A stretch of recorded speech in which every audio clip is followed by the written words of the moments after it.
So I literally have tears on my face from the last few minutes of that episode, like...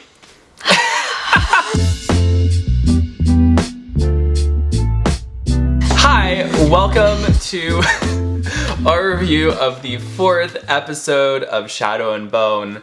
Welcome back to my channel. My name is Blake. You know me by now. And here's Austin. Hello! At this point, you're invested in this video series, so we're just gonna jump right into it.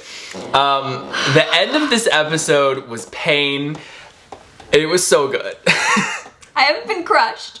My heart, they took it, they tore it out of me, and they crushed it. So okay, so the scene that made me cry was, so we see Mal get shot with the Gatling gun, and then we immediately go into the flashback where he gets himself thrown in prison just so he can be closer to Alina, and so something I think this adaptation does phenomenally well is because, so the books were written in first person. Okay. So you're only in Alina's point of view the whole time. So you're in Alina's head and she's like, why am I not getting these letters? I'm sending Mal these letters and he's not writing back. Like, does he care about me? Does he not? And actually in the back of the book, like in that little bonus section, they have the letter that Mal wrote to Alina. The one that, like, that one. Yeah. The one that fucking broke me.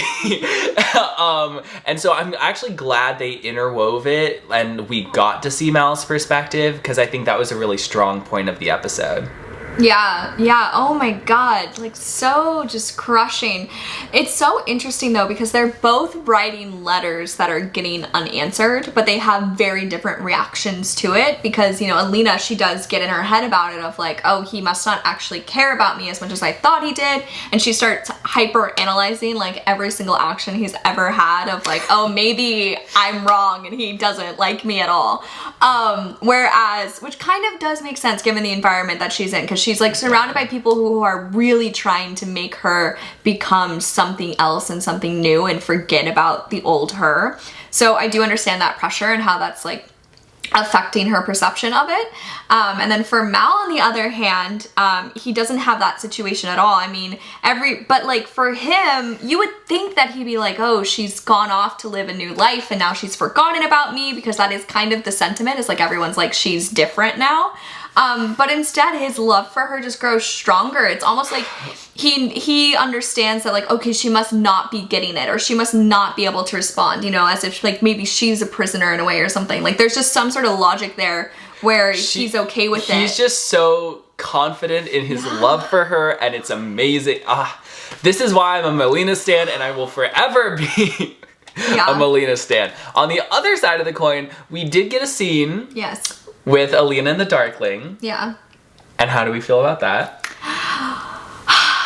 My heart is torn because I want Malina to happen the most, I think. I definitely do, because it's just such a strong connection, and I almost feel like we're having a Twilight moment now. And like Mal is Jacob and he's gonna lose and it sucks, but so you think that she's gonna choose Alexander Kerrigan? I think she is, because I understand how it makes sense, because it's like the light and the dark and like coming together, and that's like such a good blend, and like opposites attract, and they're both on like equal levels and would have very similar lives and would literally be working side by side together for the rest of their lives. So I can understand how that pairing makes more sense. In my heart, I really want her to pick Mal, but also at the same time, now I'm a little sad for Kerrigan. Kerrigan? Alexander. I'm gonna call him Alexander, that's easier. Yeah. I'm a little sad for Alexander because like I feel like he's been waiting for someone who could be that pair for him, because he's been so alone as well. Like I feel so badly for him because, you know, he's dealing with the heretic. The Black Heretic. The Black Heretic, that's what it is. He created the Fold. The Black Heretic created the Fold. Yeah, so he's dealing with like living in this legacy of, well, it's a really negative legacy of being connected to that. So he's different and ostracized. Also being the general and also being like perceived as one of the most dangerous and like scariest ones of them all. Like he is so ostracized by everyone around him. So it's like to finally have somebody that is on the same level as him, like that's the first time that he's been able to like form any sort of connection with someone. romantic or otherwise. So I do feel also like really bad for him if like it's not able to become a relationship. She erases her scar, which was so sad. But then, you know, she has her power, and then she's more confident in herself with Bagra now. Yeah. Let's talk about the crows. Okay, so the crows go on a whole ass heist in this episode. They break in and make a copy of the map to the little palace, and then it's not little. Well, so there's like the main palace where like the king and everyone are, and then like the Grisha are like in the little palace. So it's like a separate like compound kind of. I understand. They didn't really explain that well. No. But yeah. So really fun fact. So when I was reading the Grisha trilogy for the first time earlier this year, I had a suspicion that they would use like a certain thing to tie in to Six of Crows, because obviously I read Six of Crows when it first came out, like in 2016, without having ever read the Grisha trilogy. And so going back and reading the Grisha trilogy, knowing that they were going to combine the stories, I was like looking for moments that they could connect. And there is like the party in Shadow and Bone where a bunch of like Suli fortune tellers come in, and I was like, if they were trying to get the crows like in somehow, I think this is how they would do it. And then boom, guess what? It's not like the Suli fortune tellers like in the book. We have like a caravan of like, I don't know, carnival people or something. We only see one person, and the conductor makes them fall so that Inej can take their place. So we haven't really been introduced to the rest of that. I'm assuming in the next episode we're gonna get like more of that kind of stuff. So I knew something was up though, because they I can't remember, was that the beginning of the episode? And then she just kind of fell. Yeah, but if you looked at the conductor, he was acting sus when it happened. Yeah. And I had a moment where I was like really worried. I was like, is he gonna turn on them or something? Like he's acting really sus right now, and it's because he made her fall. Yeah.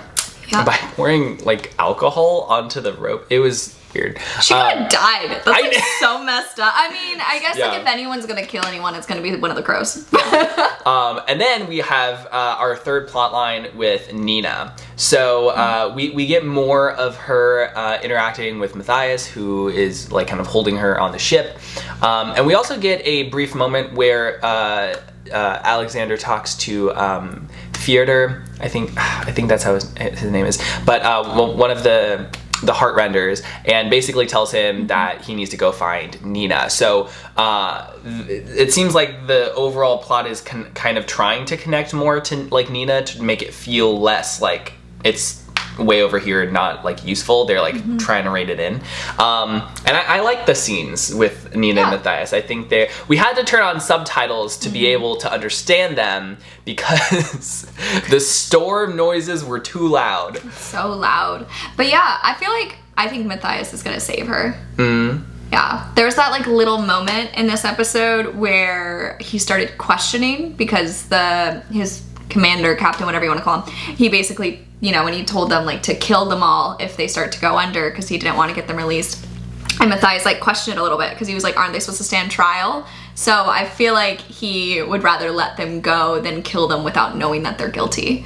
Okay. So interesting. Do you have any? So we are officially halfway through the season now. We are at the halfway point. So do you have any theories as to what's going to happen? Oh my god. I mean, nothing crazy. Nothing crazy. Nothing crazy. I mean, define nothing crazy. Like, you know, I think that Mal is gonna catch that deer. Okay, and bring it to the palace. I think he'll get into the palace. I feel like there's gonna be a fight between him and Alexander. Okay. Which obviously he's gonna lose, like very quickly, but it would be very entertaining. I could see that happening. There will also be a fight for sure, like verbal, between him and Alina. Between Mal and Alina. Okay. Yeah. Well, yeah, because Alina is kind of, you know, going off in her own world and betraying him a little bit. She's like, I don't need anybody. Yeah. There could maybe be like a heartbreaking moment where like he sees them kissing or something. I don't know. I don't know what's gonna happen, but someone's heart is going to get torn out of their chest. Maybe for real. Probably metaphorically though. I'm really hoping metaphorically. He's gonna use the cut. Oh my god, I swear to god, if he did that to Mal, I would be so mad. I would be so mad. Alina would never take him after that. I don't think she would. I don't think she would. And I don't really know what's gonna happen with the crows either. So let's talk about the crows. Let's do a theorize, because I don't know. So do we think they're actually? I mean, I've read the books, so I don't know if they're. I don't think they're gonna be successful in kidnapping Alina, because that seems like too huge of a change. Maybe they'll get close. Maybe that. I don't know. That's a really good point. I keep forgetting that there's supposed to be like a culminating moment where all of them meet, you know? Well, it feels like that's what's gonna happen. Yeah. Because otherwise the crow's plot wouldn't make sense. So they have to collide at some point. Okay, wild theory. Okay, wild theory time. They successfully capture Alina. Okay. They start trying to bring her back through the fold. Okay. In the fold is where we get our main climax of like Mal and Alexander trying to like save Alina from the people who have stolen her. So we have but like she a don't. three-pronged... Yeah, we got like a three-pronged thing going on. Okay, but she don't even need to be saved. She gets away on her own in the fold, and then she destroys the fold. Okay. And that's what I imagine. That's a wild theory. Being my wild climax. I think that's where we're gonna end this video. So be sure to stick around for the rest of our video series where we talk about the last 4 episodes of Shadow and Bone. Yep. And also make sure to like and subscribe. I haven't been saying that, but like in this video series, but just please do. Do it. So you can see more of us. Bye. Bye.